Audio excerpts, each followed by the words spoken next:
British investigators are trying to figure out what sickened a former Russian spy who's now fighting for his life. The former double agent, Sergei Skripal, was found unconscious Sunday on a bench in southern England. A woman with him had also collapsed. Russia says it's ready to help the investigation if asked. Elizabeth Palmer is near the scene in Salisbury, England, with new details. Elizabeth, good morning. Good morning. Sergei Skripal is a Russian former army officer and spy who moved to Britain in 2010. And this morning he's lying critically ill in the local hospital in Salisbury, having been exposed to what so far is being called an unknown substance. The couple in this security camera video is thought to be Skripal and his daughter Yulia walking towards Salisbury downtown on Sunday. Roughly half an hour later, they'd collapsed on a bench. Jamie Payne found them and called the police. When she's on the floor, her eyes were just completely white. They're wide open, but just white and frothing at the mouth.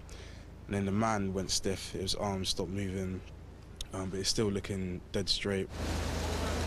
For the past 36 hours, police in hazmat suits have been scouring the places Skripal had been, including an Italian restaurant.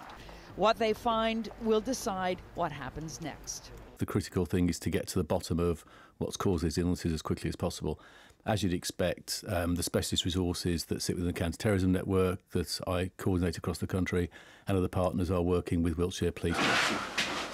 Back in 2004, Skripal was arrested in Russia and sentenced to prison for spying for Britain. But in 2010, he was released in a prisoner exchange in return for 10 Russian agents operating in the U.S., including the infamous Anna Chapman. Skripal settled in Salisbury in this modest house where he seems to have led a quiet life until now.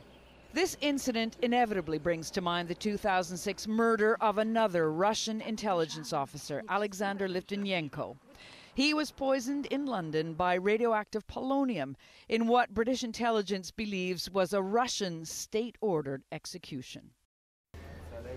The local police have just said that a small number of those who responded to the emergency call and got the Skripals to the hospital themselves had to seek medical care later on. The BBC says they suffered from itchy eyes and wheezy breathing. Piana? Interesting to hear that Russia has offered to help the investigation. Elizabeth Palmer in Salisbury, England, thank you.